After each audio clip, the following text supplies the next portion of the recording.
Hello കൂട്ടുകാരെ, നമ്മൾ കുറച്ച് ആളുകളുടെ വീട്ടുകളിലെങ്കിലും ഇങ്ങനെ സിങ്കിൽ വേസ്റ്റൊക്കെ അടിഞ്ഞു കൂടിയിട്ട് അത് ബ്ലോക്കായി പോകാറുണ്ടല്ലേ.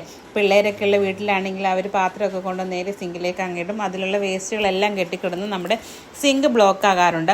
അപ്പോൾ ഇങ്ങനെ ഒരു കുഞ്ഞൻ സാധനം ഉപയോഗിച്ചിട്ടുണ്ടെങ്കിൽ നമ്മുടെ സിങ്ക് ബ്ലോക്ക് ആകാതെ ഇരിക്കും എന്നുള്ളത് ഓൾമോസ്റ്റ് എല്ലാവർക്കും അറിയാവുന്ന കാര്യമാണല്ലേ. അപ്പോൾ ഞാനിത് ഫ്ലിപ്കാർട്ടിൽ നിന്ന് പർച്ചേസ് ചെയ്തതുകൊണ്ട് ജസ്റ്റ് ഇതൊന്ന് ലിങ്ക് ഷെയർ ചെയ്യാമെന്ന് വിചാരിച്ചു.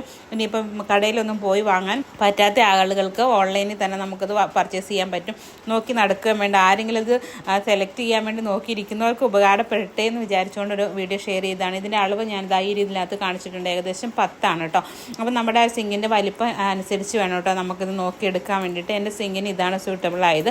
അപ്പോൾ നമുക്കിത് വേസ്റ്റ് ഒന്നും കെട്ടിക്കിടന്ന് പ്രോബ്ലം ഉണ്ടാകാതെ വളരെ നല്ല നീറ്റായിട്ട് നമ്മുടെ സിങ്ക് ഇരിക്കുകയും കുട്ടികളൊക്കെ ഉപയോഗിച്ചാലും പ്രശ്നമൊന്നുമില്ലാത്ത വളരെ സിമ്പിളായിട്ട് അരിച്ചെടുക്കാനും ഒക്കെ പറ്റുന്ന ഒരു സംഭവമാണ്. നിങ്ങൾ ഓൾറെഡി യൂസ് ചെയ്യുന്നവരാണെന്ന് എനിക്കറിയാം.